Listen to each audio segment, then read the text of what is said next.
მოგესალმებით, ჩემო მეგობრებო, გამომწერებო, YouTube-ელებო, პირველ რიგში გისურვებ მშვიდობას, ვინც ახლა მიყურებ და შემოსული ხარ ჩემ არხზე. მშვიდობა გქონდეს შენს გულში, მშვიდობა გქონდეს შენს გონებაში და მთლიანად შენს სივრცეში და შენს საზოგადოებაში. ჩემს ქვეყანას უსურვებ მშვიდობას, კაცთა შორის სათნოებას, ღვთის დიდებას, ღვთის სიყვარულს და მშვიდობიანად გასვლას, აი ამ არენაზე, ამ ახალ ენერგიებში გადასვლას, რომელიც უკვე 2025 წლიდან ჩათვალეთ, რომ გადავალთ და ეს იქნება მეხუთე განზომილება, ეს იქნება ფაქის სივრცეში უხილავად, მაგრამ სულიერება აიწება ძალიან მაღალ დონეზე.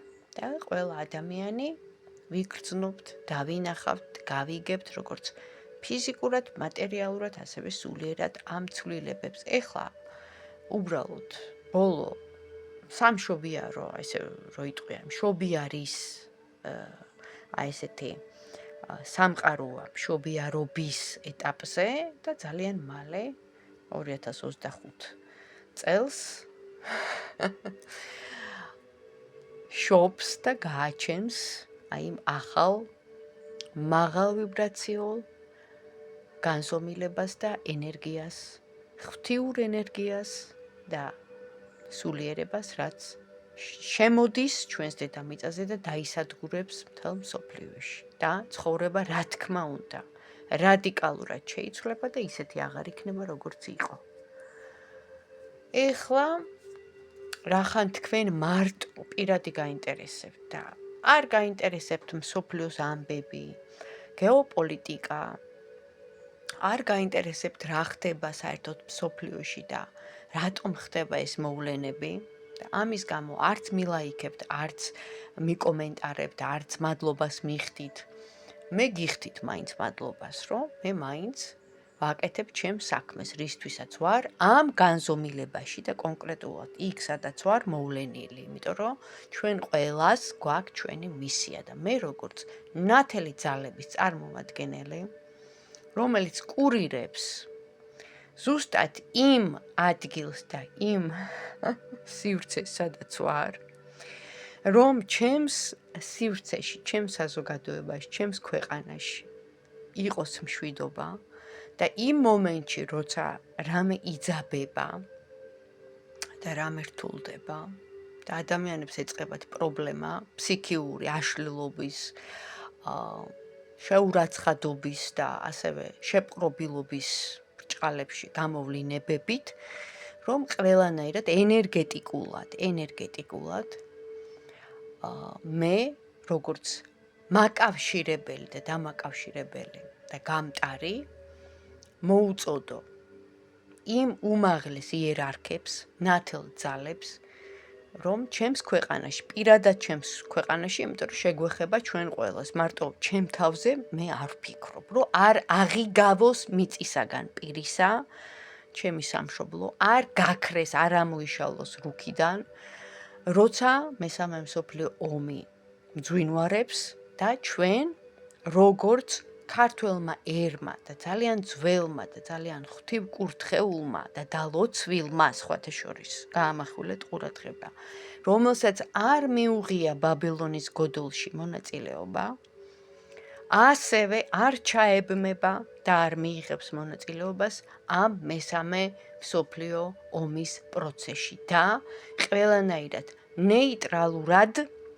როგორც სუვერენული ქართული სახელმწიფო შეინარჩუნებს ნეიტრალიტეტს იმ დიდ და უზარმაზარ ქვეყნებს შორის, რომლებიც ფლობენ ზოგი ღმერთების იარაღს და კოსმოსიდან წერტილოვნად აქრობენ ქალაქებს, ზოგი ატომს და ასე შემდეგ.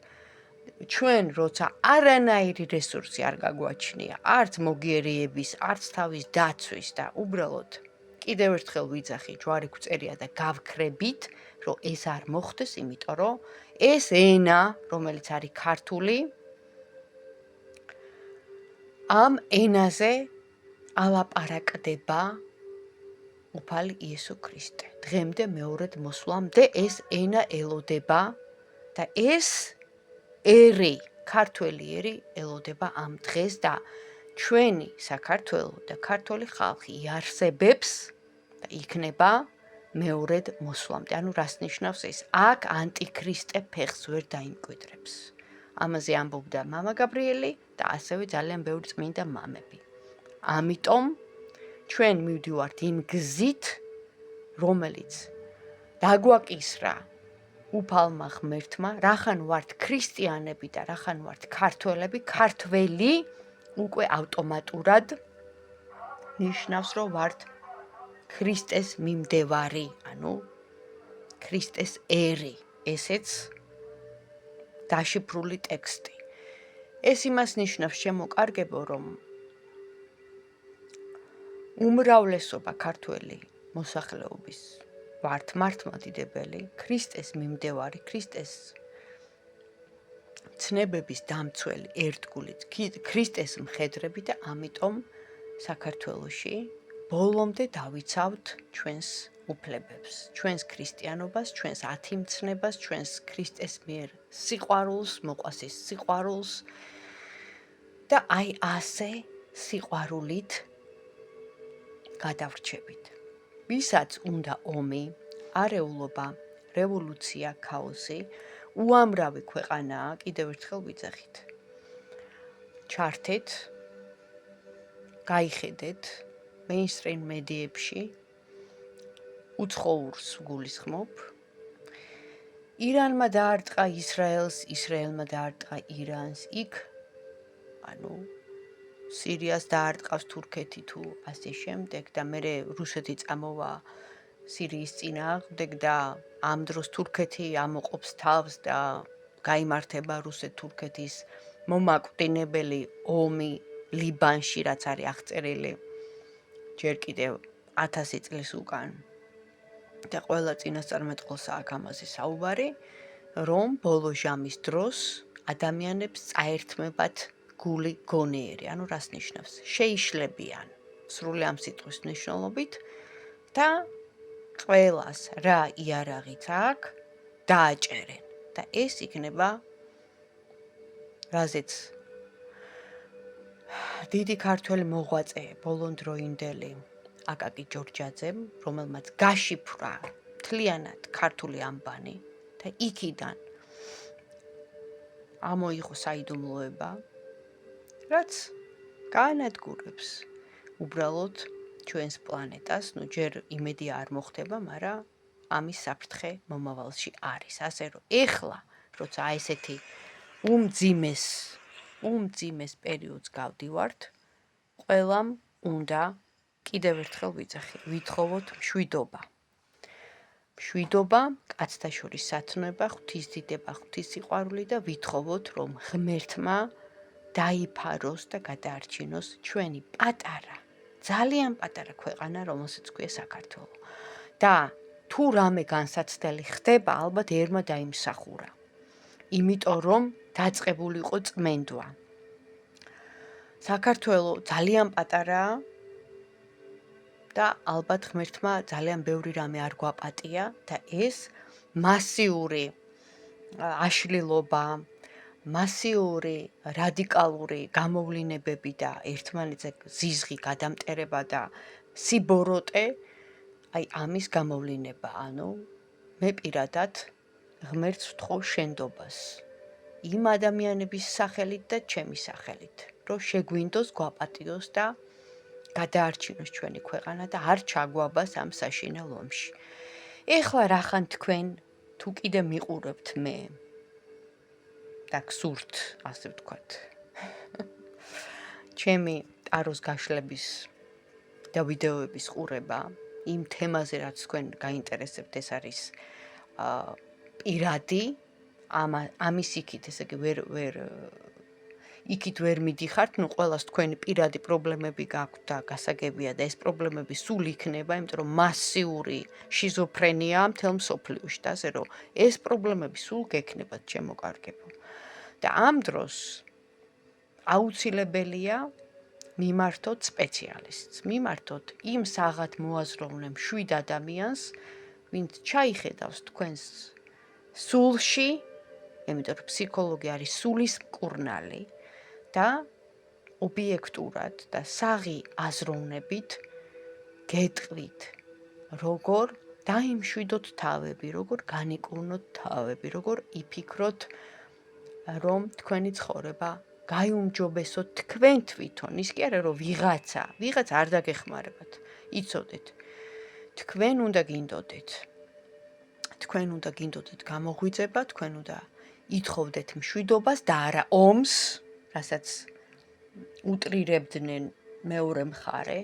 თქვენ უნდა გინდოდეთ ამ ადამიანების დამშვიდება და არა, ასე ვთქვათ, წაქეზება და ერთმანეთზე მტრული გადაკიდება და ზიზღი, რაც დავინახეთ, ამას არასოდეს კარგი არ მოუტანია.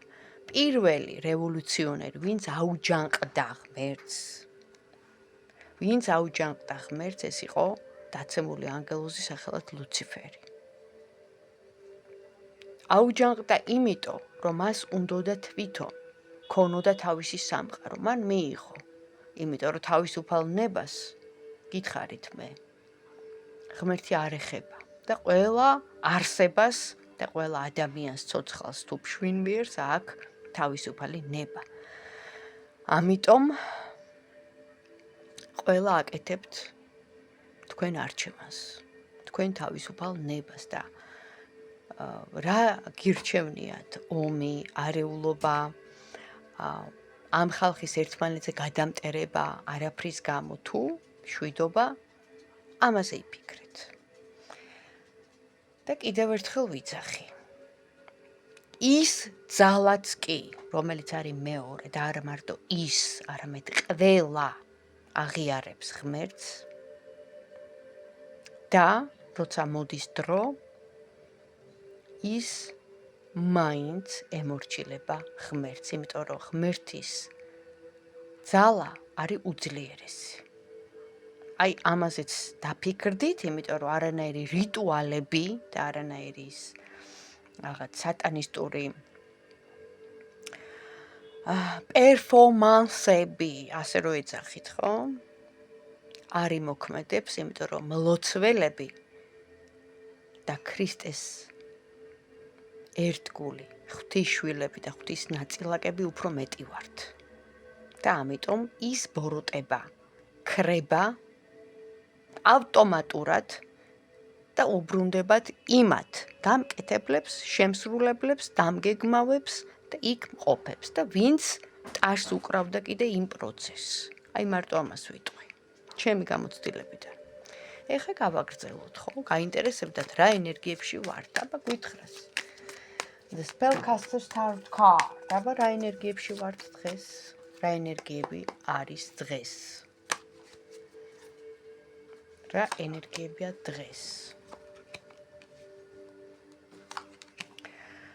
კიდევ ერთხელ ვიძახი, მოგვიწევს ბევრი ფიქრი, ჩვენ თავზე მუშაობა, დაფიქრება, უკვე პროცესი მიდის გამოღვიძების და ძალიან ბევრი ადამიანი ინანებს თავის საქციელს და მიხვდება, რომ არასწორად მოიქცა, იმიტომ რომ ეს იქნება ტვირთი თქვენი სულისთვის, თუ რამე ბოროტი ჩაგიდენიათ, იცოდეთ, რომ ეს არის ტვირთი, მაგრამ ეს ტვირთი შეიძლება გაანეიტრალო შენი კარგი საქციელით, შენი გაჟღერებით, რომ მშვიდობა გინდა და სამუშაო გექნება, აუცილებლად გექნება შენ თავზე, იმიტომ რომ ყოველთვის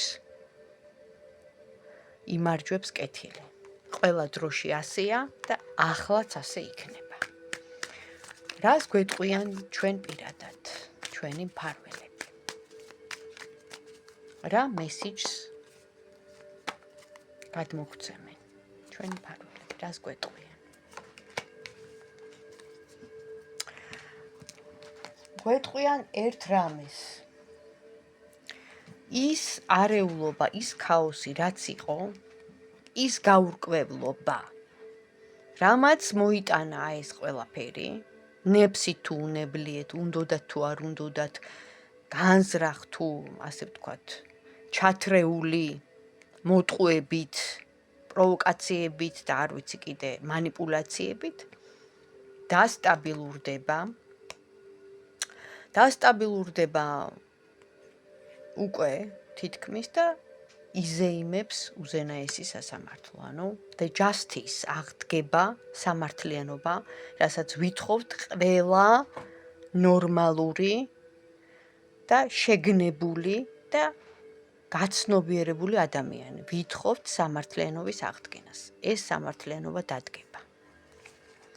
შეიძლება იყოს მძაფრი, ხისტი, რაღაც ისეთი ისინი იყოს, რა ქვია, მიღებული ადამიანებისთვის, რომ ლაპარაკობენ ძალადობაზე და რომ ლაპარაკობენ გადაჭარბებული რაღაც გასაგებია ყველაფერი, მაგრამ როცა გარკვეულ ნაწილს ადამიანებისას უნდა ომი, ქაოსი და გადატრიალება და რევოლუცია და ასე შემდეგ, იქ უკვე გვინდა თუ არ გვინდა, მე ყველანაირ ძალადობას ვგმობ და ვემიჯინები, მაგრამ გვინდა თუ არ გვინდა, ებმება უკვე აი ესეთ სიტუაცია. ხისტად და უკვე აი ესეთი გადატანითი მნიშვნელობით შეიძლება იქ ძალიან ბევრი უსამართლოც და ასე ვთქვათ, ნაკლებ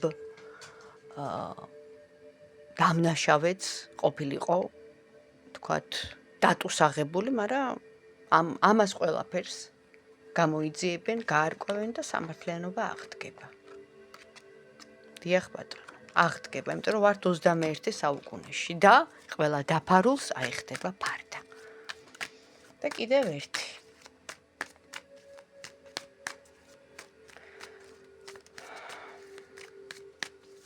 რა უნდა ვიცოდეთ დღეს, რომ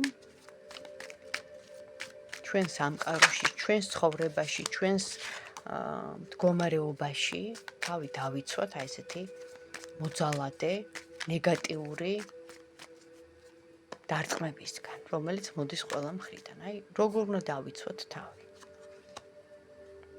პირველ რიგში სიტყვით უნდა დავიცვათ თავი. სიტყვით რო ვიცავთ თავს, იმ ადამიანებს, ანუ ჩვენი არ ესმით, ჩვენი გაგება არ უნდა და ამიტომ ძალა ეკარგება. ასევე როგორც ჩვენ, ისევე მათ, მაგრამ აქ ამოდის კიდე მეორე რაღაც. ჩვენ თუ ვართ სიმართლის მხარეს, ჩემო კარგებო, და უმრავლესობა ვართ და გაიღვიძეთ იმედია. მაშინ ეს მოლაპარაკება შედგება და თუნდაც თქვენი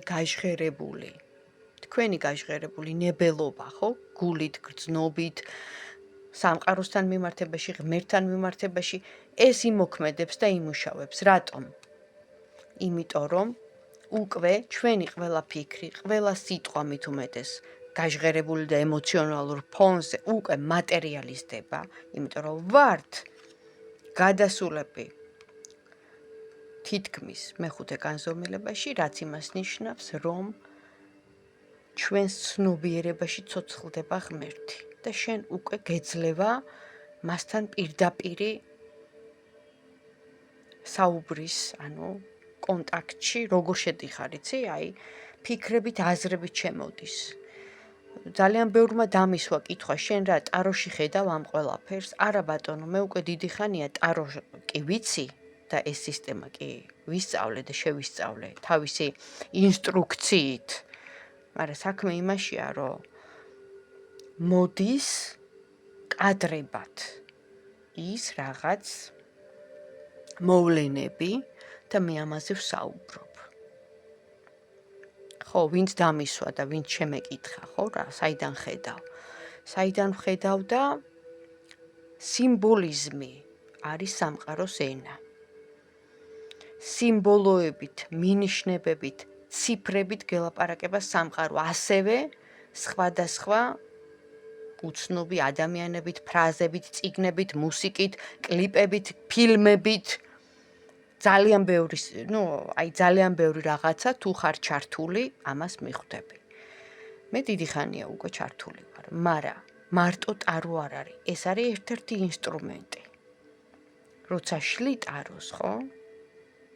რა თქმა უნდა, ინსტრუქციულად იცი მნიშვნელობა, მაგრამ აქ უკვე მოდის ხედვა. ხედვა რა არის? ფილმებით, კადრებით, მოვლენებით რო ხედავ. და ხედავ, რომ ჩვენი თითოეული სიტყვა მატერიალიზდება, ამიტომ ეხლა განსაკუთრებით უნდა მატერიალიზდება და ამიტომ თითოეული ადამიანი ხდება თავისი ცხოვრების შემოქმედი, დამგეგმავი და ამიტომ უნდა ვიფიქროთ კარგზე. რაც შეიძლება კარგზე და გავაჟღეროთ, რომ გვინდოდეს მშვიდობა, გვინდოდეს ჩვენი ქვეყნის გადარჩენა, გესმით? და რაც უფრო მეტი იქნება, ეს არის ენერგიაზე, ან ფიზიკის კანონია. ნახეთ, აი ფიზიკის კანონი, რაც უფრო მეტი ენერგია იქნება დადებითი, მაშინ აღარ მოხდება ის ბოროტება, დაითრგუნება და გაქრება. აი ეს ეხსნის ფიზიკა. ამიტომ არის ფიზიკა და მაგია დაკავშირებული ერთმანეთს. გესმით? ამიტომ გავაჟღეროთ მშვიდობა, კაცთა შორის საცნობა, ღვთისდიდება და ღვთისსიყვარული და სამართლიანობის აღდგენა ჩვენი ქვეყნისთვის და მსოფლიოსთვის. ამინ. მშვიდობას გისურვებთ.